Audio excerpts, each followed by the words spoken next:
jar, now I'm here to stay. Tell me who the fuck gonna face the music? More bricklaying, less screen time. Been cutting back on the daily usage. Long road for the road dogs, for the weird miles from the soapbox. Got BKTs on this bitch, so everybody getting rolled on, yeah. Yeah, everybody getting rolled on. Check all his credits on BMI, I'm just too. He dedicates 8 hours a day role-playing as a toddler. I'm in baby mode on and off all day. And Jess's daddy is caring for her. I'm 20, but not really, because I'm 5. Adopted mommy and daddy who are totally comfortable with me being a little girl. I identify as an 8-year-old girl called Denise. Therefore, I am an 8-year-old girl. Okay.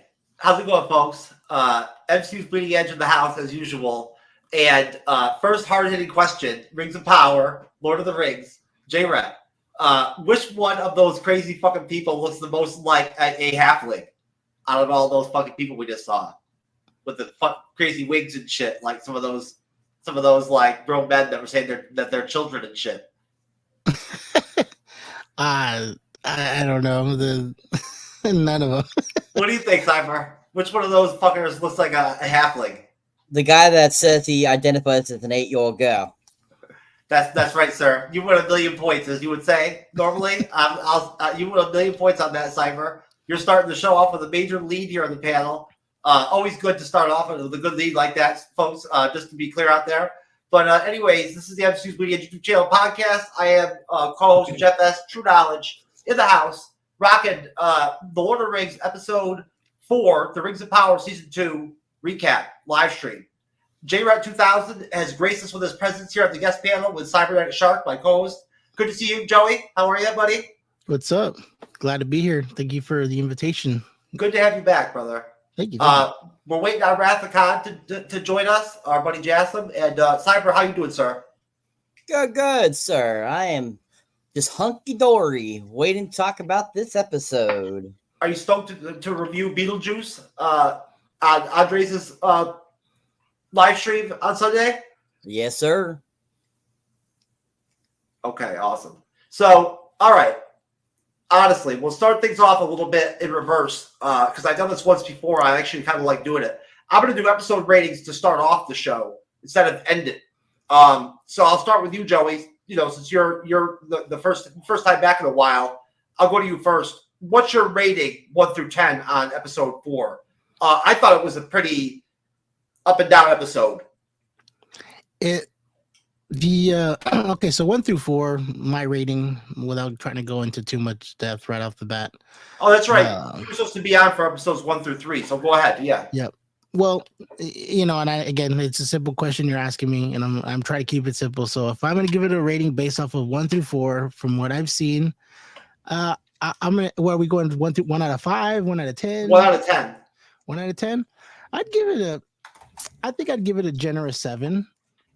A generous 7. I think I'm being pretty generous, you know, because usually like shows they kind of have to build up before they get to the climatic ending or finale, and I think it's done an okay job. The first 2 episodes for me were like really like uppity, and they kind of slowed down in this last 2 episodes, but I'm okay with that. Okay, Cyber rating, sir. For episode 4, I'd have to give it a solid 8. There was a lot in it that I enjoyed, and I thought that it was a decent episode. Did you like the Hardfoot halfling shit and all that? Did you dig that? That was probably the most boringest part of the episode, but a lot of the other stuff was really great. Okay, I just wanted to check. All right, so I'm going to play a trailer for season 2 here in a minute. But before we do that, let me start off the actual episode. So I'm working off of a vulture.com article for our outline off this episode review. And it starts off with, let's see. Oh, okay. So basically it starts off with,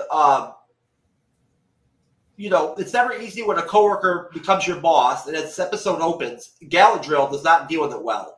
Elrond asks if she knows any good archers or swordsmen for their expedition to Eregion, but she replies with some unelvish snark. She calls him out on it, replies earnestly, and dutifully begins making plans. Once so cordial, even friendly, this relationship has suddenly picked up sharp edges. Now, as they've used the fast travel option, they move across the map where they discover Eregion's going to be a little harder to access than they planned due to the destruction of the bridge they planned to cross. If they go north, it'll take an extra 2 weeks. If they go south, they might be walking into a den of evil, per the vision offered by Galdrell's ring. Elrond still hates Galdrell's ring and its visions and resents her bad attitude, but bound by a sense of shared duty, they press on together. Galdrell is filled with vague worries about a future threat, while over in Room, the stranger has more immediate worries. He's lost his Hardfoot friends. He quickly gains a new friend. However, a hermit, Rory Kinnear, humming a happy song and sporting a knowing grin.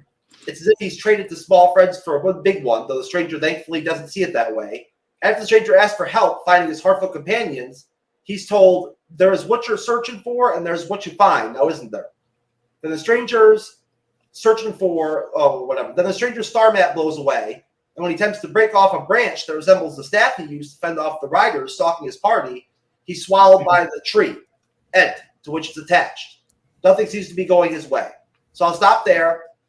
That's a pretty big chunk of the intro of the episode. I'll go to you, Cyber.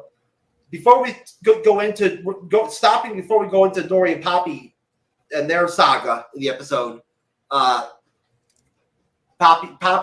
looking fine as usual, by the way. Hats off to Nori for looking so fine, being such a fine halfling. We appreciate that. We're bleeding edge. Cyber, your thoughts are on that opening of the episode. Well, first off, the Nori conversation there for a second. Out of halfling look, she actually looks a lot better. So, I mean, if she looks that good as a halfling, damn, how she looks as a normal person, damn. But, Poppy's got it going on, too, outside of halfling look, too. So you got to give her a little props, too. I thought Poppy was fucking male, bro. No, she's not. They're going to trick me. That's good. Yeah, because she has no breast. Yeah, I know. Anyways,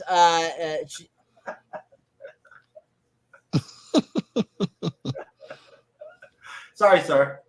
Yeah, shut up. Anyways, wonderful laughing there, sir. You get minus 5 million points for that laughing. But anyways, but where was I? Okay, yes. So that portion leading up to being swallowed by the tree. First off, I gotta say, I absolutely loved how he gets swallowed up by the tree.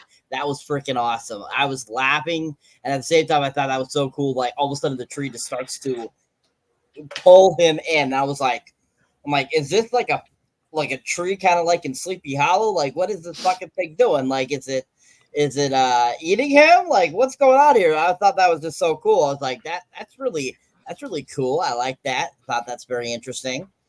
But like leading up to that point, I mean, it's pretty basic. I thought at the beginning of the episode, there was nothing really that stood out to me or anything that I thought was really fantastic.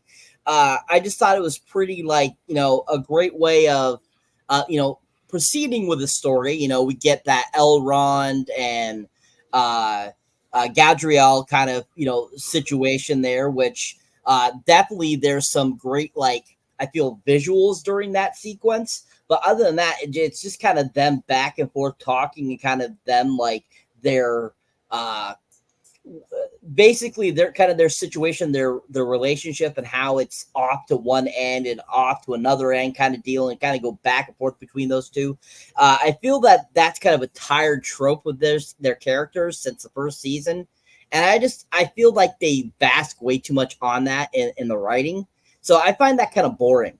I don't find it really that entertaining, but definitely there's elements of that situation, where they're battling that, which is really well done. Oh, but I don't think I got that far to where they fight the Barrow Whites and all that shit. I'm not talking about that. I'm not talking about that. I'm talking about the beginning. Anyways, pretty much, what goes on in that beginning sequence there, it's pretty basic. Leading up to the introduction of that other stranger that, gives himself a name, which we'll figure out later on.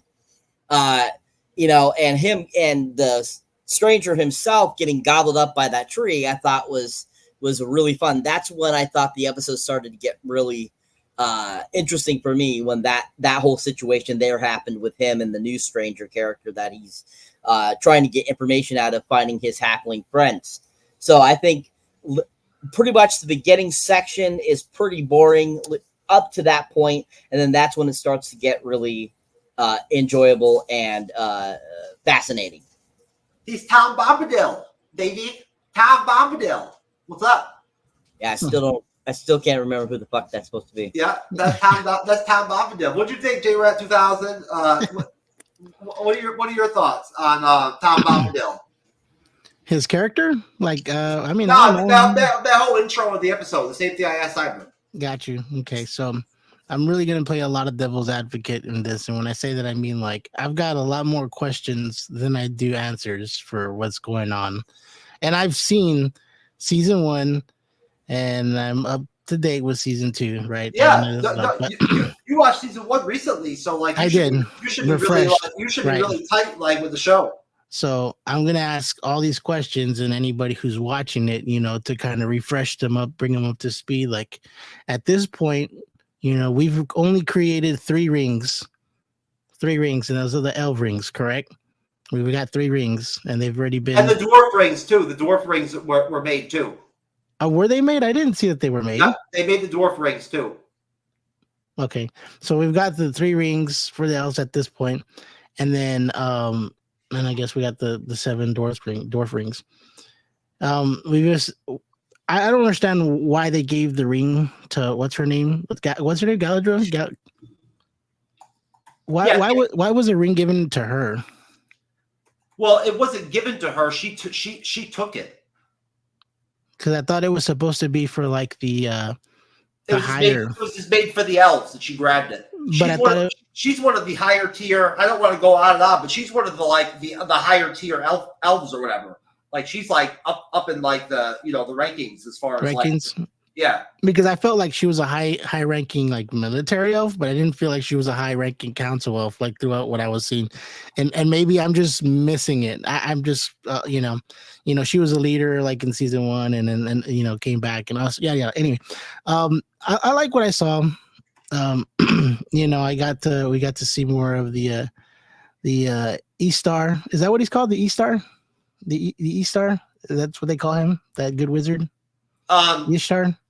When he got swallowed up by the tree? Yeah, I think Istar is it's just like not his actual name. It's like just a general name. That's interesting how they did the whole tree. First thing I thought when I saw that was tree folk. From what we got from Lord of the Rings when they first came out in the Twin Towers. And I was like, oh, we're gonna get tree folk. Well, we did. I know we're not there yet, but in the half-foots and the halflings, when they did that, it didn't, just like Cyber said, that was probably the most boring part of it. They went through the story. That's as far as I went, was before we go into the Hardfoots and Poppy and what's her name? Maury. Gotcha. Okay. So I'll go, the last thing I guess I'll say about the beginning part of, you could tell the ring is like giving her visions, but I feel like it's also making her a little bit more aggressive. I think it amplifies her visions because she's had visions before. Like that's not unnatural for her to have them, but the ones she's having now are stronger from the ring. Yeah, I just feel like her tone is more rigid and more aggressive than it was prior. Now I know she was outspoken already as a character, but I feel like they're trying to give you that impression because even though as much as she was outspoken already as a character in the other episodes, like now, like the other elf, the one who's the commander that, the one that asked her if she knows any archers and swordsmen, all that, you could see he's like having to like tell her like, hey, no, this is your role right now. And, the ring, I don't need counsel from the ring. You're just getting more feedback from other people from the way she was acting. And I mean, it's interesting. I like the concept of where it's going. Okay. No problem, sir. I appreciate it. Did you have any, you said you had other questions. Did you have any other questions about anything? Like, how do you get Nori's number or whatever? No, I'm okay. I think that the elf, the high elf, looks a lot better than anybody on the show. Oh, Galdrill? Yeah. Yeah, she's pretty fine. She's pretty fine. Yeah, if we were gonna say anybody was hot in the show, I guess it would be her. All right. And that's what's it called? And then the one where the king, the future king, that was Isildur? Yeah, Isildur, the one that he picked up in the forest, or that chick. Yeah, she ate.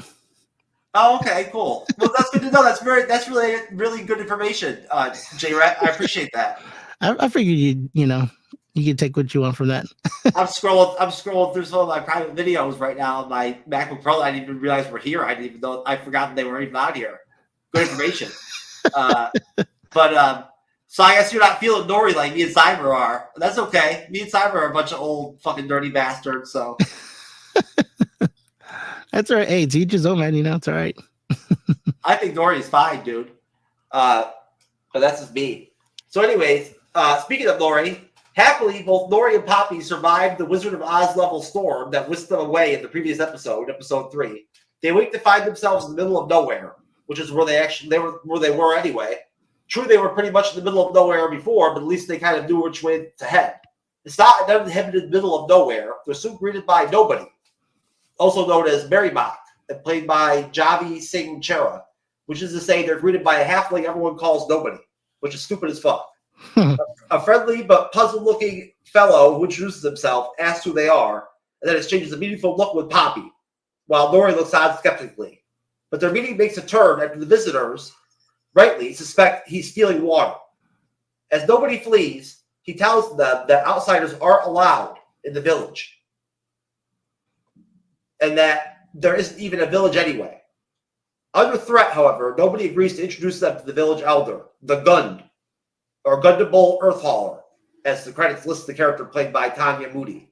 Nice to see that they have a black queen as the leader of the new Hobbit people or whatever. Like both the Hobbit people have black people leading the Hobbit people or whatever. Both the factions of Hobbit people we've seen in the show, and there was no black hobbits at all in the Tolkien shit. You know what I'm saying? So I don't know what's going on with that, but whatever. So so we have the gun going on or whatever. Following Nobody, they find a thriving village built inside a small canyon. It's a place where children laugh and play. Trade thrives, whatever the fuck that means, and the gun is not going to let anything change that. Certainly not outsiders who don't know the difference between Harfoots and stores. Really stupid shit right there. What do they call them? Harfoots. Harfoots. Okay. She's really intimidating, unless that is your Nori, who does not like the sharp tone the gun takes with Nobody. And in the gun's words, backsasses her. She hasn't come this far to be foiled by an overprotective mayor. But when Nori mentions her lost friend is a wizard, a hush falls over the stores. They only know the Dark Wizard, and they don't like him. In no time, Nori and Poppy go from being uninvited guests to prisoners. Speaking of Dark Wizards, the episode then cuts to the mysterious Saruman-resembling figure as he expresses his frustration at not yet having the stranger in his hands to the chief of the riders. It's division of labor time. They'll hunt for the Harfoots while the Dark Wizard looks for the stranger. Given that he's still stuck on a tree, that shouldn't be too hard. So I'll stop there. J-Rat 2000, what are your thoughts on all the Nori, Poppy shit with the black and Indian and Pakistani Hobbit fashion that they met, and the Dark Wizard? Okay. I definitely have some comments on that as far as opinions. So when they get there, right, and she's like, "Oh, there's hobbits here," and they're like, "We're not hobbits," and I was thinking, looking at the show, like, "Wait, what?" I was like, "They're not hobbits. Then what are they?" And it's basically what they are, right? They're just hobbits. They are hobbits, right? Yeah, they're hobbits. But they don't call themselves hobbits. They call themselves Harfoots, right? Stores. That's what I'm saying. I was like, wait a minute. So they call themselves something different, but they're like the same species. I was like, what? All right, whatever. Her character, Mama Bear, whatever you want to call her, like you said, the Black Queen, I'm okay. Whatever they want to do is fine as long as you give her a good story and good background to it. great. You know, I could care less about her race. I you know, I thought it was kind of funny that they had to get backhanded on and then she fell to the floor, and she's like, "Oh, okay." You know, when that guy came in there to look for the hobbits, and he was searching for them. The Dark Wizard, that's interesting. Like, I mean, I don't understand. That's one of the questions. Like, I don't understand what's his role yet. Like, do we know what his role is? Did I miss that? Because I feel like I've missed so much in the show. Like, what is his role besides looking for? He's the Dark Wizard. Yeah, but what is he doing? Like, I don't. He's dark, bitch. Like, what does he have to do with Saruman? And why does he want to find the star? Like, I'm just like okay. I don't think he has anything to do with Sauron. I at this point, I don't know. Maybe Cyber could give a different opinion, but so far, I don't think he has any ties to Sauron. But like other than that, we don't know much about the Dark Wizard. Okay, I that's what I was wondering, because he's present, and I'm like, okay, what's his involvement here? And I feel like his story has nothing to do with. I said Saruman, but I meant to say Sauron. Yeah, so Sauron, I you know, and that character in itself being played out in here is interesting as well. I kind of like what they're doing with him. I do like what they're doing with him. Not say I do like what they're doing with him. I'm liking to see how this plays out, but these episodes are really long and they are so slow. You have to pay attention. You can't watch this at night. I'm telling you, you get tired if you don't, because it's not a like uppity beat up pace show. It's not. Yeah, you could fall asleep on one of these episodes. Absolutely. You have to love Lord of the Rings and really like the lore to, you know, be entertained with this in a way, in my opinion. But you know, that the other people that are covering this show, folks, like they're not. I've tried reaching out to some of the other shows that cover this show. They don't even like get back to me about collaborating, because they've already got their shit locked in. How they're going to cover it. They don't want to add anybody else to it or be a part of anybody else's coverage. You know what I'm saying? But not that many people are. Not everybody's covering the show, but it's getting a lot of flack already. What do you think, Cyber? What are your thoughts on that section of the episode, sir? Can you refresh my memory where we're going to? From when we get the Nori and Poppy meeting the very politically correct, like, you know, multiracial Hobbit people, the stores, and the Dark Wizard, sir. The Dark Wizard. Okay. So to kind of to give J-Red a little information there, because you were asking about it. They, through the first season and so far in this 4-episode arc, not much is known about that wizard. We just know that he's remembering things finally as he's going along, and that he's remembering things as things happen to him. So it's kind of like he almost has amnesia, and it's slowly coming back to him. So that's pretty much all they've given us throughout the whole first season and this season so far. So there's really not much to him except for that. We know that he is definitely a wizard, but we're not sure where he actually lies. Yeah. All right. So going on with the story, I mean, the Poppy and Nori thing is kind of, it's so stupid. At the same time, it's hilarious. To meet that other Hobbit person who is a stealer of water, and that's actually hilarious. And then him and Poppy kind of have a thing going on there that we get a little bit, and you're kind of like, what? No, I'm like, Poppy, you do realize he looks like a fucking elf, right? He doesn't look like a half-foot or a halfling. He looks more like an elf or like a goblin or something. You don't want to go that way. And he just looks like a weirdo, man. I want to go that way. Yeah, I saw his ear at one point. His ear looked fucked up, man. Right. And so when this person pops up, I'm kind of cracking up at this guy. I'm like, what the hell? This is the love interest? Like, you couldn't do better? Like, what the fuck? And so I'm like, as that's going along, and they're like, you know, he's having them follow him to take him to a certain place to help them find the Dark Wizard again. You know, then we kind of go back and forth. We go back to the Dark Wizard. He finally gets taken out of the tree by the other dude. And we kind of have that moment there where he's like, he thinks he's hearing him talk, and he's like, the other guy keeps talking in questions, basically. He's always answering a question with a question kind of deal. And so you're kind of like, what is up with this Tom guy? What is his deal? I didn't go into Tom Bombadil really, Cyber, yet. I was waiting to get into that. Okay. I will not go there. He wants to talk about him, though, man. I know. I let him go for a while. Come on now. Anyways, so basically that portion is boring as fuck. That's all I got. Even with the Dark Wizard? Yeah.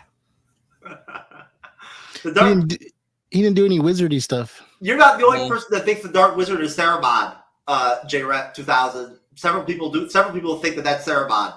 Apparently, the stranger is not Gandalf. Just to be clear, apparently he's not Gandalf now. I thought he was Gandalf, but now he's not Gandalf. So he's just a stranger now. Like that's it. I don't think the Dark Wizard is Saruman, honestly.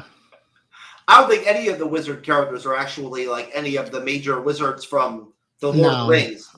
This was like many years after that happened, right? Before. Like thousands of years or something? Before.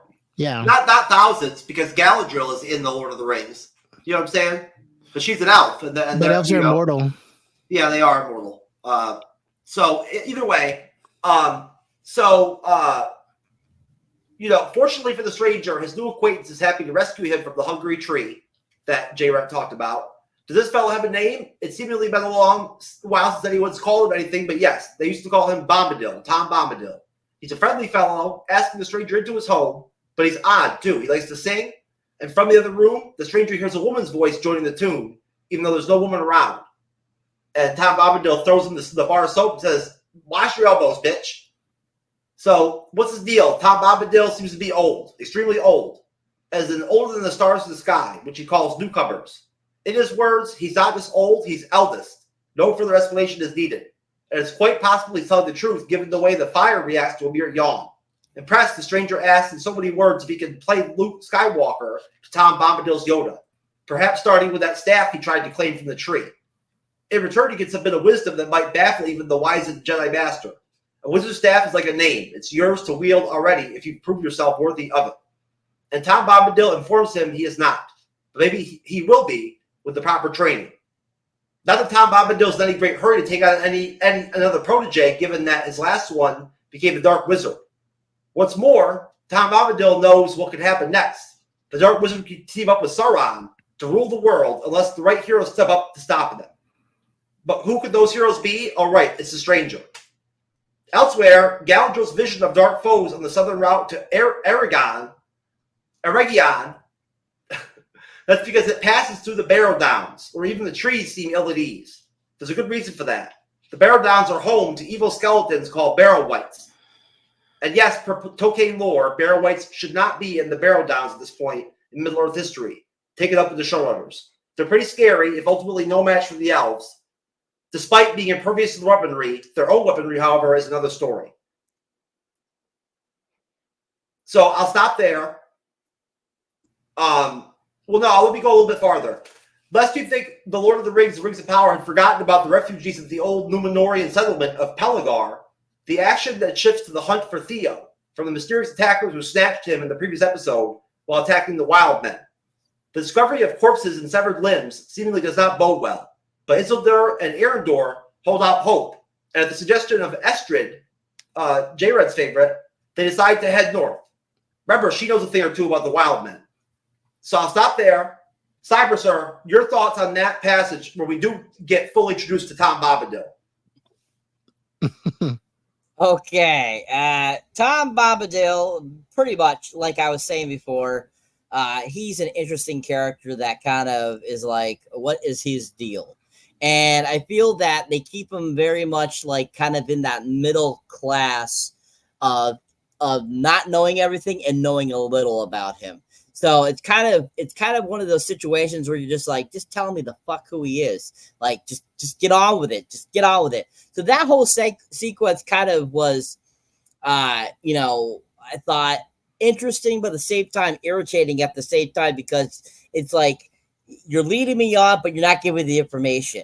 So it was kind of like I wanted more from it. I wanted, it to kind of have a complete story there. So to know about Tom Bombadil. So other than that, I thought the guy that played Tom Bombadil, I thought he was great. I thought he did a good job. That, like I was saying before, the sequence where the now not Gandalf, the stranger, is taking a bath and he thinks he hears him talking, and he's talking in questions, like I said.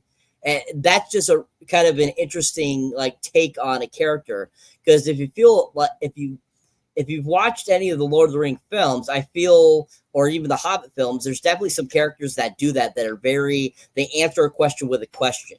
So that is very Tolkien-ish. So I think that is fun that they brought that to the storyline and arc in the Rings of Power.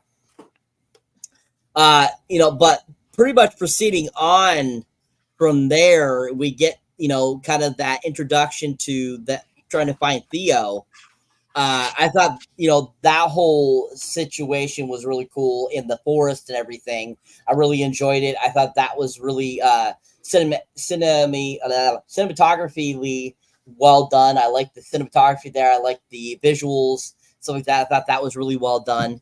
And, I thought that the set work and the all the fake props and stuff like that were done really well and looked really realistic. So I think that was very done. We've mentioned that before now in several of the episodes, where we've said how that they put a lot of great effort into the visuals and the look and everything in the series. So high props to them for that. They are doing a great job making it look very much like a Tolkien verse. So I appreciate that very much. And just like Jay Rent was saying about how you could fall asleep during one of these things because they're so damn long, I 100% agree. These damn things are so long. They're way too long, and they need to split up the information, I think, in shorter episodes. And I think that it would be able to be processed for a lot of us a lot easierly.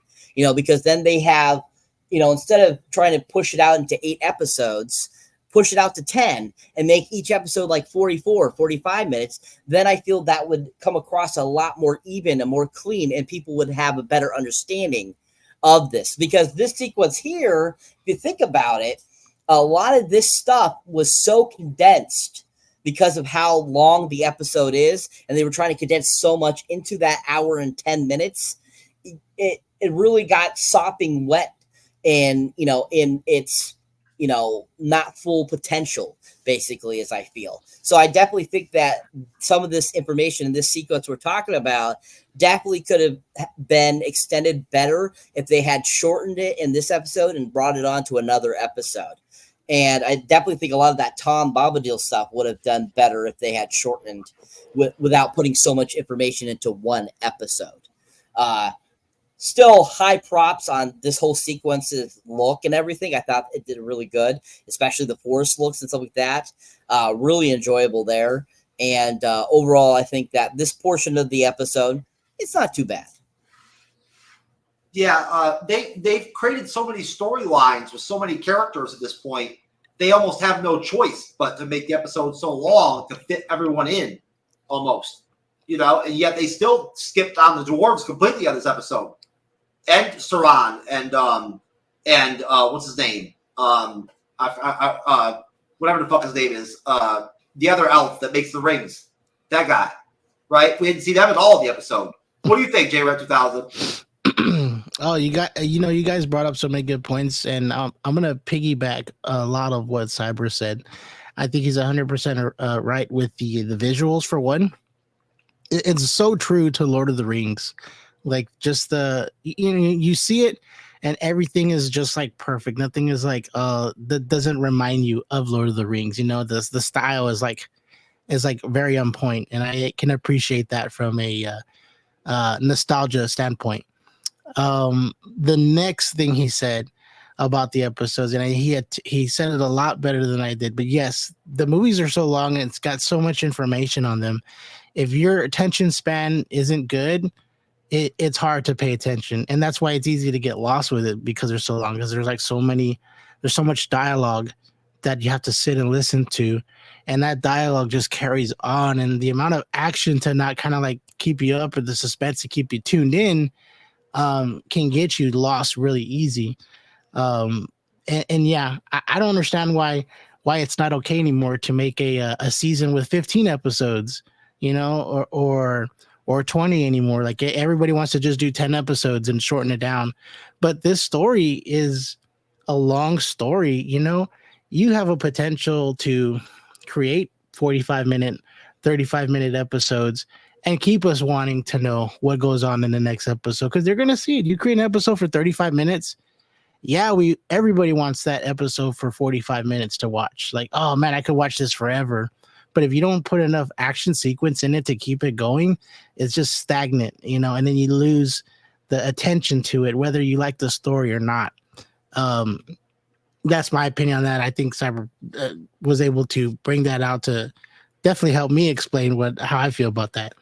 And then the last part I want to bring out about Tom Bobbadiddy is I looked it up while you guys were talking about it, because I don't know the character very well. I've heard him before. I play Magic the Gathering. He's actually in one of the cards for Lord of the Rings Magic the Gathering set, so I know him from there. But his character, I think, is immortal, because he is actually a character in the Lord of the Rings. He doesn't. I don't think I ever seen him in movies, but according to the book, he meets Frodo, and after the ring is destroyed, he's actually friends with Gandalf, and so he's even in this point of time. So he's been through this whole story that we don't know about. They skipped it. They didn't do him in Lord of the Rings because it didn't work. Right. And for somebody like me who's not like super like Lord of the Rings fan, I mean, granted, I saw all three of them when they came out in theaters, and I felt like I had enough information about Lord of the Rings to talk about it. Like, I don't know the whole story, like, you know, all this stuff, all these new characters. Like, I'm like, whoa, what's going on? Where am I? You know, if you don't know, like, this is just kind of gives you some information on that. You can look it up. And I tried to drink a beer and it's already making me burp. And you just find out all this new information. Interesting character. And apparently he's not, he doesn't get corrupted by the ring. That's kind of a weird little information that I found on there. But overall, let's see what they do with this character. Got very sidetracked from the actual point of that scene, but he's a character that does start off that like literally like started off like when the planet started. You know, like he's been around since the beginning, basically. You know, they're bringing this character out. I think is important for them because he is really a important character for Lord of the Rings. I'm guessing in the novels. And so having him come out here is, I think, could be pivotal for them to build something else of this character further down the line or further for this Rings of Power story. Most definitely. Yeah, I think it definitely lends a lot of credit, like a lot of clout, like with the original source material, you know, as far as the Lord of the Rings goes, to have him appear without question. It was a good move for them. I'm going to go ahead and play a trailer, guys. If anybody wants to get up and stretch your legs or anything, go. Not bad. Not bad trailer. No, not bad at all. No, I actually like that one. All right, so back to the episode. Isildur and Estrid enjoy a meaningful moment by the fountain, though Isildur does acknowledge the existence of her betrothed. But it's cut short when Arondir starts asking questions about the wound on her neck, which he soon reveals to be an attempt to hide Adar's mark. That's bad news for Arondir and Estrid's burgeoning flirtation, but good news for the search for Thea. While they bicker, Arondir stumbles across the clue that cracks the case. Thea wasn't taken by men, wild or otherwise. He's being held by the Ents. After Estrid gets a shot at redemption by rescuing both her companions from the giant mud-dwelling worm that attempted to eat them, they continue on their way. Then later that night, Isildur chooses to let her go. And after a brief moment when it looks like she's going to take his sword and flee, he promises to protect her despite her wildman. It's a meaningful moment interrupted by the sudden arrival of Ents. Unfortunately, back at Store Village, it's to be a sentence of exile for the Harfoot visitors. Or it would be if not for Poppy's dropping the name of the Harfoot's leader. The name rings a bell, recalling an old legend of a Storm who set off on his own with a promise to return for those he left behind and lead them to a promised land called the Souza. Then, this rings a bell for Nori, explaining why her people are perpetual wanderers who have perhaps forgotten what they were originally looking for.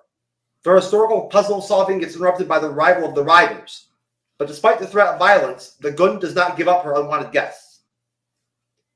If Estrid and Arendir can put their differences aside, can Galadriel and Elrond do the same? Galadriel's use of the Ring of Power has been a wedge between the two. Perhaps it doesn't have to be. They both want the same thing, after all, and an object that offers grim visions of what could be useful. Elrond remains skeptical, but they both agree that defeating Sauron is their top priority. Then they exchange a meaningful look that looks like it could turn even more meaningful until a third elf shows up with a report of something potentially dreadful. The sound of drums. Sure, drums are scary, but are they as scary as Ents with a grudge against anyone who's taken an axe to a tree? It looks for a moment like Arendir's past transgressions against trees will be his doom. But they find common ground with Arendir and his friends after a tense meeting, an apology from Arendir, some friendly hand-holding, and a promise to protect the Ents from future harm. If the Ents, Snaggleroot, and Winterbloom sound familiar, that's because they're voiced by Jim Broadbent and Olivia Williams. After that, the Ents let loose their prisoners. Theo, seemingly realized what a jerk he's been, hugs Arendir, and there's Estrid's betrothed, who's not, as it turns out, imaginary or dead, and has a name, Hagon, or Hagen. So I'll stop there. Before we get to the end of the episode, and the Orc army and all that shit, JRAT 2000, what are your thoughts on that passage of the episode? They're called the what? The Etnies? The Ents. The Ents. I like the characters, the Ents. I like them in the original Lord of the Rings. So when I saw them, I kind of expected to see them. When that, for whatever reason, when that tree swallowed up in the previous one we talked about, I automatically thought about them. And for whatever reason, I thought that's what that was. And I assumed I was going to see them. I was right. I don't know why that put those two things I put those two together. When I saw that, was cool. Good nostalgia. Liked it. And then we saw the little prisons made out of the trees or whatever. And that chick, she goes to save them when they fall in that little pit.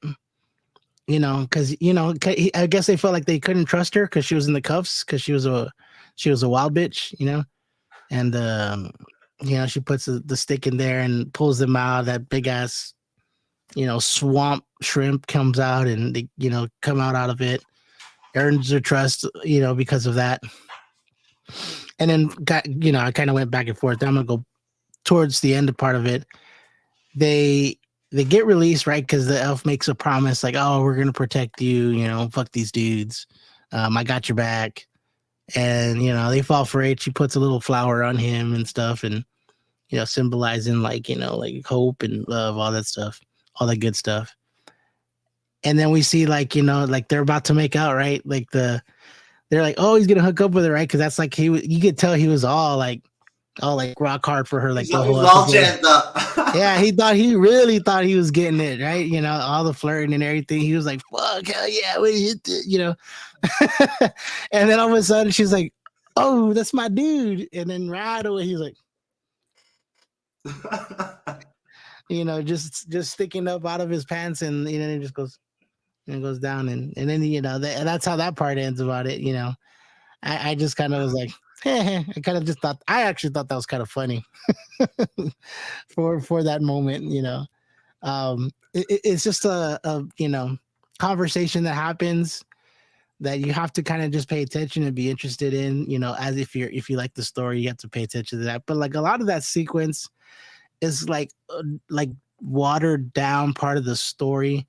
Because we want to see the rings. We want to see we want to see Sauron. We want to see the dwarves get the rings. We want to see what that does. What's the next step? And so all these little side quests in there are kind of just like, filler. This is filler to me until I get to the rings. When I see them making the rings and all that stuff, I'm like, yeah, rings. Those are awesome. And that's what I'm looking for in it. But yeah, little filler episode that was funny. I want to see Nori naked. That's my side quest. Yeah, it isn't a bad one, but I think these shows are rated PG-13, right? You can't get. What's the most you can get out of a PG-13? Shoulders. Maybe like to the cut, like to right here. Cleavage. I don't Yeah, know. maybe. Yeah, some good cleavage. That's about it. What do you think, Cyber? So this sequence of events in the film, are once again, like I was saying before, there's a lot of great action in this sequence that is really fun. Lots of great CGI elements, lots of great cinematography, stuff like that. Really great elements they used for all these sequences with all the creatures, stuff like that. The Ents themselves are freaking awesome. I love the Ents in the films. I was so happy to see that they were the Ents in this, the ones that captured Theo from the last episode. And that's what I figured it was that picked him up. But at the same time, I didn't want to go, oh, it could have been something else. Could have been something new. Could have been a cave troll or something. You never know. So I was like, I'll wait to see. And then when it ends up being the Ents, I was like, oh, that's freaking cool. And after the whole time I'm going, where the fuck is Treebeard? Where the fuck is Treebeard? I want to see Treebeard. And so it's kind of like, so these are trees or Ents that have been around, thousands of years before the Lord of the Rings films are supposed to be happening. So I'm thinking to myself, I'm like, oh, maybe Treebeard isn't alive yet now after all that. I don't know how long Ents live, so I have no idea if they live a long time like elves. I am not sure. So I'm thinking to myself, I'm like, oh, maybe he's not around yet. But anyways, I thought that whole sequence was one of my favorite parts of the whole episode. I absolutely loved that. I thought that was so cool. And their whole conversation was really interesting, too, at the same time. This was also the sequence. Prior to this, we have that great sequence with the monster in the water, or in the mud, I should say, that pulls down Theo. And not Theo, the other guy, I forget what his name is. Gets pulled down there, and then the black elf, I like to call him, he ends up going in to fight him and battle him. And I'm like, now that's cool. Like, he's doing a good job there. Otherwise than that, I think he's just the third wheel in the act. But he did awesome in that scene. I absolutely loved him. I thought that the fighting was really good. The whole creature effect was really done well. And I mean, how like he bust out of it, that was really cool. And then he ends up having the piece of the creature, and he's like, dinner. I was like, we call this dinner. Yeah, we call this dinner. I'm like, that's that. I don't know how I feel about that after just being inside this creature, but okay, we'll eat it. We'll eat it. And I was like, oh, that was so freaking cool. So like, there was a lot of great action sequences in this section of the episode. Really, this is what brought me back into the episode. I found it entertaining. I found it fun. It got me back into the episode at this point. And I thought that this section was probably my favorite portion, besides the wizard getting pulled into that tree part of this episode. So really great portion of the episode. Really enjoyed it. Okay. All right. So about those drums, they are indeed bad news, heralding the approach of a whole army of orcs. They avoid capture until only after Galadriel uses the ring to heal an injured member of their party, whose moans of pain would have been a dead giveaway. This seems to soften Elrond's view of the ring, which is good because Galadriel hands it off to him as she effectively gives herself up as a prisoner to protect her companions, but not before taking out an impressive number of orcs in the process. Or maybe Elrond speculates it wasn't her friend she was protecting after all, but the ring. That question will have to wait. As the episode draws to a close, she finds herself face to face with Adar himself. Cyber, your thoughts, sir, on the end of the episode? I thought the end of the episode was pretty basic. The orcs, the whole them hearing the drums and it being a real crazy kind of situation, like that's danger coming. Basically, I was kind of like to myself, I'm like, you guys just killed a beast, man. You guys are awesome, so you should not be worried about this. And so I was thinking to myself, like, I thought that the ending was, it went from that great section to kind of, going back to kind of being slow a little bit, unfortunately. It wasn't as enticing as what we just saw, I felt. I didn't think it was as entertaining. I thought it was pretty, basic leading into the next episode. Now, it wasn't horrible, but definitely I think there was moments in it that, you're kind of like, okay, there's some interesting information there. Hopefully they'll be talking about it in the next episode and bringing it, to a full conclusion of that story, whatever they're trying to, reach at that point.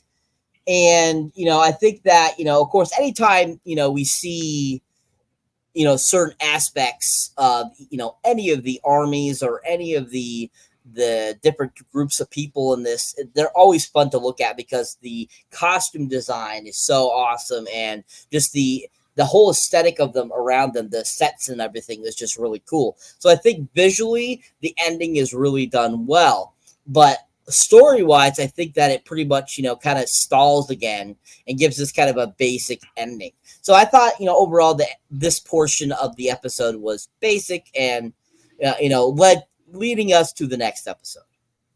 J-Ron. Definitely leading us to the next episode. I feel like we've, we skipped the part where they were fighting what were they called? The Wraths? No, we went over the ring, right? The Barrow Whites. Barrow White. Okay. That's right. Okay. Yeah. I was thinking about that. I was like, do we ever talk about that? No, but if you want to talk about it, go ahead. I was just thinking of the ring, how we were talking about the, saving the ring, type scenario of it. I want to reiterate that the rings do things to people, like they affect them. You know what I mean? I think we know that, right? I think you guys know that, right? It's not. Yeah. It does things to people, and I think that the story is trying to get us to see that by giving us the reaction of the people around her, as not so much as like her character and what she's doing, but like how people around her feel, and I think they are getting that off. They're bringing that out. They're getting that off, and I see it. Because you have to think about it. Lord of the Rings came out how long ago? When did it come out? Like 20 years ago? Yeah.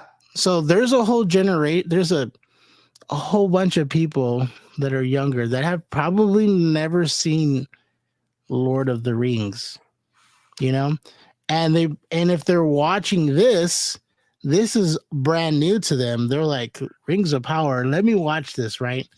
And so they're watching it with no like, oh, I'll watch Lord of the Rings whenever I'm done watching this. I'll watch it in order, but I've never seen Lord of the Rings. I'm watching this.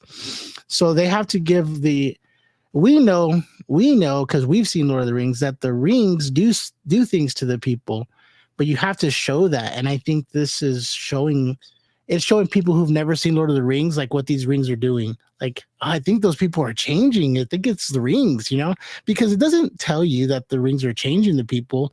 You have to see it. They have to show you that it's doing it. They have to show this new audience that these rings are changing people. And I just want to reiterate on that's what they got to do. They got to say, okay, people who never seen Lord of the Rings, how do we show them that these rings are like bad news? Okay, well, let's focus around the people and how they react to it. So just wanted to throw that out there about that, give some information. But yeah, just leading up to the next episode, I'm watching it. I want to watch the whole thing. So, I'm invested. Well, we hope so. We want you to come back. Yeah, absolutely. I'm down. And that's episode 4 of the Rings of Power, season 2, right there. It's over. We have crushed it, destroyed it. No Shogun Awards tonight. Just simply a thanks to the gentleman for being on the guest panel tonight with me for episode 4. I'm going to go ahead and plug you guys out. I'm going to start with you, JRAT 2000, and I'm going to go to your Facebook page. Cool. Let's do it. Hook me up. There you go, sir. Talk away. Sweet. All right, guys. So if you are interested in anything I've had to say, or you like my comments or gestures or, my hairdo, whatever it is. You can see on this page that I focus on that based off of that background picture. You can come see me at January 2000 Podcast Odyssey, not only on Facebook, but mainly you can hear my episodes on Spotify and on Apple. Also, plenty of other ones, to be honest with you, not just those, but Amazon Music, Podcast Index, Podcast Addict. So everywhere you could find it. If you listen to podcasts anywhere, you can find me. So just look it up. Okay. Thank you very much. Thank you.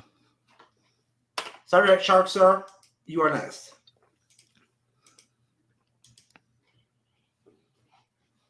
Okie dokie, artichoke. All right, folks. So if you enjoy me on the panel or as a moderator, you can check out my recent videos here on my YouTube channel. If you like me, you can go check out my solo content, which you found right here. See my most recent video there is my trailer reaction of the upcoming Christmas movie, Red One, and my most recent review is for the film Trapped. Went and saw Beetlejuice today. We'll have a mini review of that up. We'll have a full review of that up soon. If you haven't seen that, highly recommend go check it out in theaters now. It just came out today.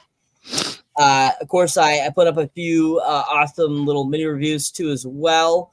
Shorts for you guys of some movies I've seen over the last couple weeks. Several horror films, actually. One's called Bloody Muscle Bodybuilder in Hell, which is considered the Japanese Evil Dead film. This guy basically was in love with Evil Dead and made his own film over in Japan.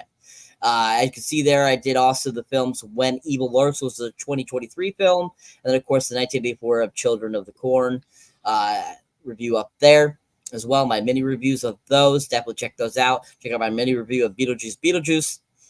Looking forward to doing my full review of that because it was such a fantastic film.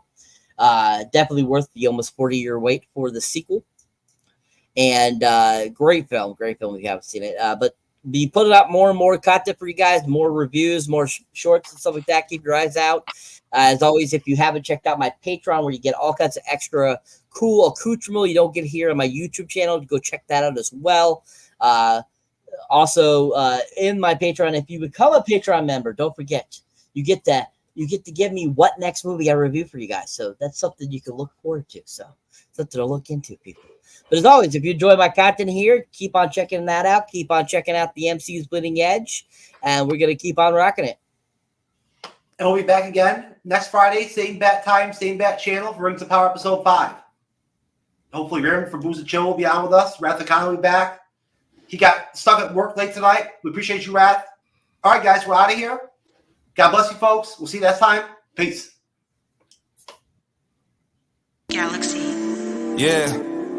Someone at the door, John, now I'm here to stay. Tell me who the fuck gonna face the music. More brick laying, less screen time. Been cutting back on the daily usage. Long road for the road dogs, for the weird minds from the soul.